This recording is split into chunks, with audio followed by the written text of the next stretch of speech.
It's cold. Just so cold. I'm getting the brakes done on the car here. The front passenger side. About to pull the drum parts off, and I'm just trying to get that done today. It's already late, but I told myself, I said, no matter what, every single day I'm going to come out here and work, even if it's 10, 30 minutes even, anything. I just have to get out here and get some progress done to further progression. So every time I come out here, there's something done. Because look behind me, man, I got parts, all kinds of parts everywhere to cars, and you guys know I've got like 13, 14 project cars, go-karts hanging. All right, this is me talking. This is what I do, man. I just start talking. I'm talking to myself too, which is weird. But I'm gonna throw some time lapse on and just pull this off because it's too cold. So here I go.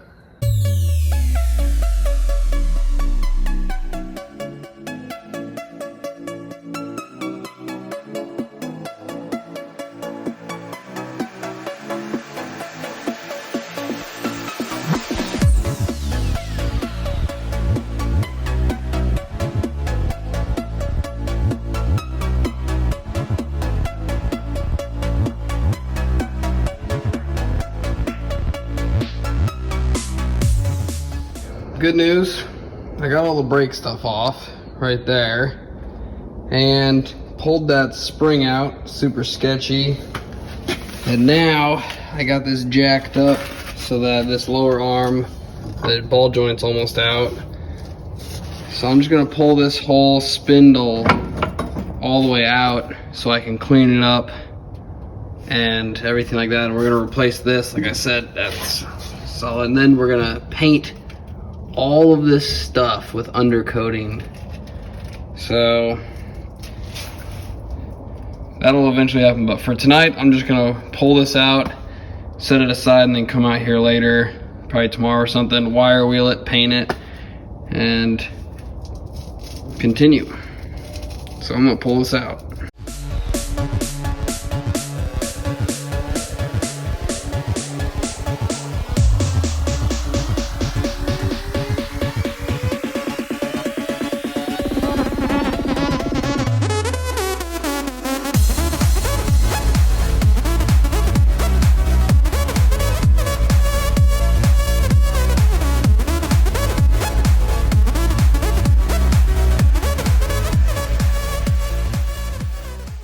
All right, it's actually been 1 week since I was out here last when I was taking the spindle off and everything. So it's Tuesday, so today's actually the regular day. It's the day after Christmas, but Tuesdays are usually the days that I drop the video. But like I said earlier, you know, obviously these are the holidays and baby's birthday and life stuff, but so anyway, I'm gonna flip the camera around, just show you what I have done off camera and talk a little bit. So I just took this to the wire wheel, even with it under pressure, but wire wheeled it a little bit. Some stuff wouldn't come off, like deep pitted, and I actually ran out of paint, so I'm putting this in unpainted, but it does go right here, so I can hit it with paint. This paint is drying. I ran out and the can was running out, so I was shaking it. That's why I ran it pretty good right there, because I was just shaking the can trying to get anything. But I'm gonna pick some more black paint up. I removed this. This is the spring perch. It faces up like that. And I have the new one here. You can see this one has rubber on it that used to be there. And I have these. I actually have 3 of these, but so I brought 2 just in case. And then when I was looking at it, you only use 1. So this, I already ripped the other one off. This here, you can see it screws on.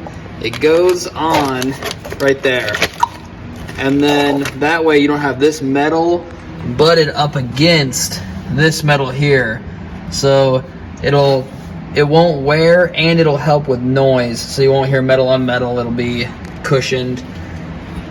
But I'm gonna throw those parts on real quick, the new bracket and everything.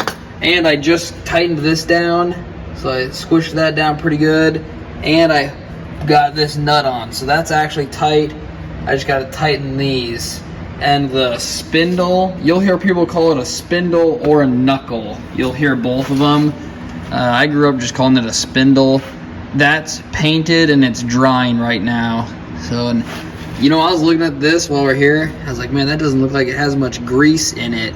And if this piece came with this, I don't see a grease zert, nothing. So it's looks like it's ungreasable, but it doesn't look like it has anything in it. So who knows how long that'll last. But okay, I'm gonna throw those parts in. So here we are. I got it all installed. Right, I had to switch this bracket around. I remember that from last time. If you actually install it down from the top, like you would ratchet that from the top, the bolt, that long bolt there, it will hit this and it just makes it really difficult. So you actually have to install it upside down, and then you will need a wrench to take it off. But on the ground, I just used my ratchet and ratcheted it down, and I'll have to just use a wrench and do it super slow. But got the spindle on, it's painted, and right now I just got pressure from the jack. But there it is. So I got this all clean, and I'll pack the bearing and everything. A plate goes on here, we'll do in a little bit. But I'm going to back that spring tensioner or spring retainer, whatever it is. I'm backing it on. You can see, well, actually here, if I move this light, you can see that rubber grommet up in there. And like I said, I ran out of paint, so we still got a paint in here. But we won't forget to do that. Well, I'm gonna back that out and get it so it's all actually one unit. So it's the next day again, back out here, and I'll flip the camera around and show you the brakes. This is what we're working on. So the rotor is started to rust a little bit, but that's all right. So we have our brand new disc rotor and hub that's all in one. The bracket that the caliper now mounts to, a brand new 4-piston brake caliper, and our hardware kit. So I'm gonna pack those bearings and then start to install everything together, and then I'll just slip it all on. So I'm gonna go pack those bearings and I'll be right back. Okay, before we can actually pack those bearings and put that in, I have to put this bracket back on.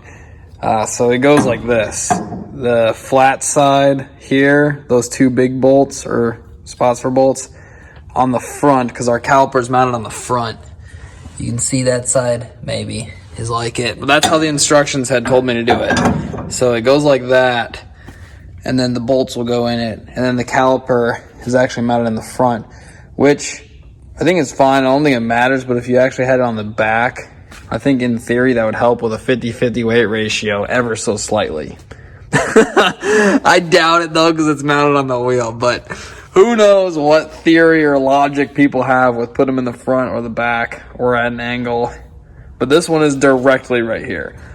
So I'm just gonna bolt that down real quick.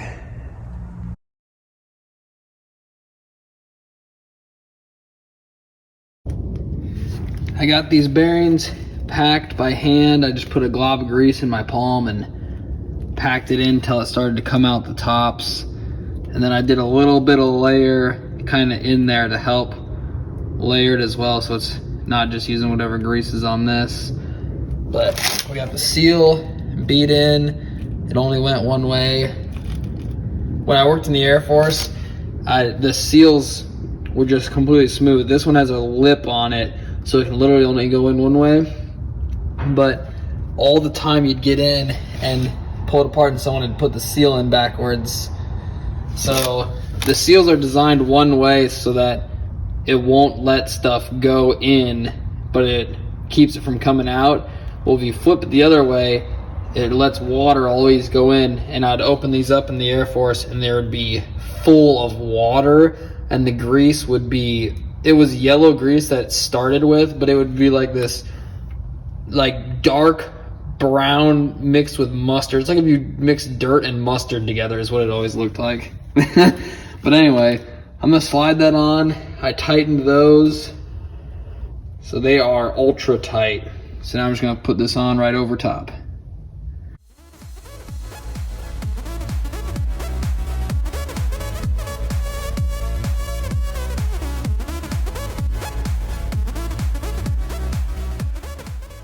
All right, so I got it on, bins, tightened it down, and I'm gonna check it again later, but here's the brakes. I already have to go, so I only had about 10 minutes out here today, but we got it this far. At least the brake is on, the bearings are packed. I gotta clean it with some brake clean, finish tightening that, and put this collar, or this cotter pin, put that in there, and then put this dust cover cap.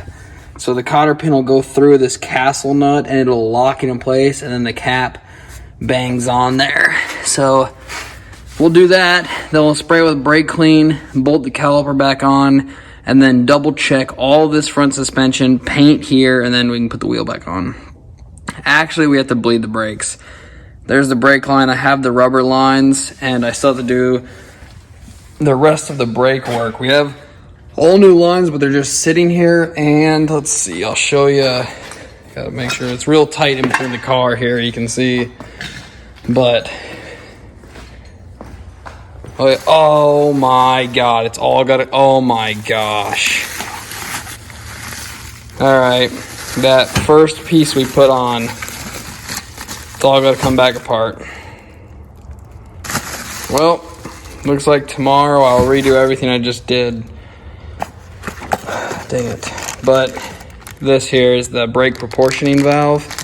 I have to order adapters for all of this stuff to fit properly. But all right, I gotta go. I have to make it to UPS in time with the wife to ship something. But yep, tomorrow I'm gonna take all that back apart that you just saw me do and reinstall this cover and then install everything back on. But I gotta go. See you tomorrow. Okay, I think it's actually been like 2 or 3 days now since I messed up. Jeez, I got a dog in me knocking stuff over. Yeah, it's been like 2 or 3 days since I messed up that brake cover thing. But I got more paint from Lowe's, and I got something totally cool in my truck that I'll show you guys. It's a sneak peek for that Mustang, but not just that Mustang, the sausage pony, which you all know and love, but something for the K code. Oh, what are you doing, chicken? Chicken? I'll eat you. But for the K code. So there's more chickens coming. But I'm gonna paint this real quick, and then I'll show you guys a sneak peek later once I back my truck up here to unload it.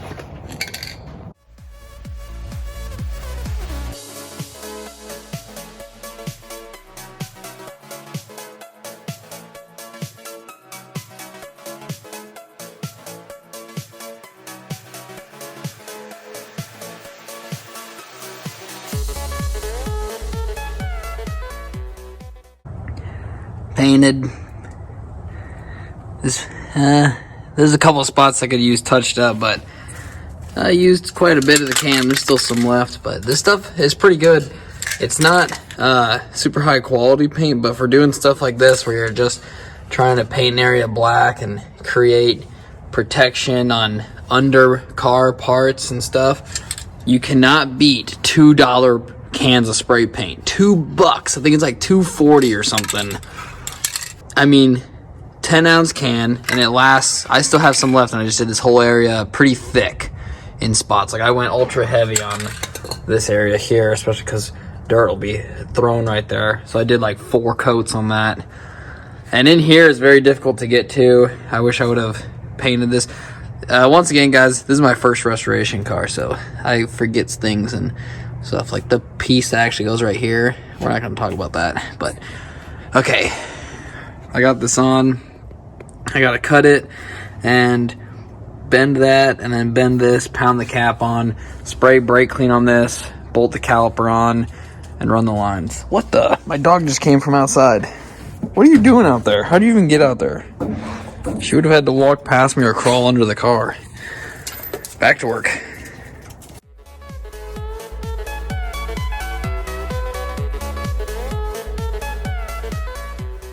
So I decided just to put it on the spray with brake clean yet, but I don't think this is painted or any type of protection on these. So I'm gonna wait till I get actual caliper paint. Instead of, I don't want to paint it black. I want to paint it like silver. Hand's gone. Paint it like silver or something kind of like it is. Even though these don't get too hot, they do get hot and they take a lot of abuse, especially with brake dust. So I want it to remain strong and durable. So I'm going to actually buy brake caliper paint, so it'll withstand some in the environment and everything better. But the brakes aren't even ready, so it's not like I was going to bleed them anyway yet. So I think I'm going to fix this, bolt the wheel back on, and get this car outside. So that means I got to move this Crown Vic. So I'm going to do some stuff.